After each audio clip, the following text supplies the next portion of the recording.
Namita and Marky. Dili na ni siya prank and wala ni nga dili ni pasabot nga nagpa-abuse me or unsa. Tinud anay na ni real life. Dili na ni siya fake news.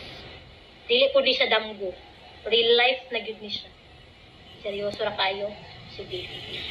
So ani siya guys, dili ni siya pagpandaot sa iyaha or unsa basta kay. Akong isa-isa sa inyo ha kay murag naman pud moy sa tawag ani kanang rights para makabalo kay since nag-vlog ni so mahimo nami nga public figure and daghan kayo nag-abang sa amo ang sa ako ang istorya about ani daghan kayo nag-message sa ako di ta mo may isa reply so isahon na nako pag istorya.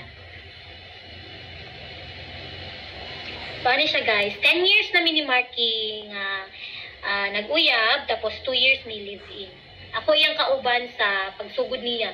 Siguro ngayon siya nga wala ko nagsuporta sa iya sa pagsugod niya, pero eventually nag-uban mi sa vlog. Kakita mo ana sa mga nakasubay sa amo sa sugod pa lang ako na kauban niya. Pero ako guys, aside sa nag-vlog ko, na ako'y full-time work. And akong gitabawan is dili diriha. So, basin isa pod na sa rason nganong nabuhat ni niya karon ang kani nga issue karon, di ba, kung anak kayo, kaya na nag-post ani last time. Nang gihulat ninyo kung tinuod ba or dili. So yes, tinuod siya guys, na ay cheating na nahitabo. Siguro, nahimo niya kay, busy kay ko sa trabaho, or unsa ba, kulang bako, na bako'y pagkukulang.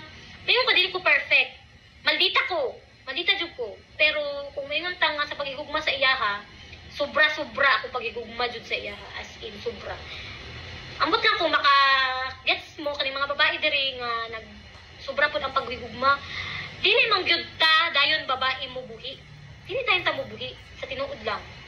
Gusto pa gyud nato i-fight kung antud asa ta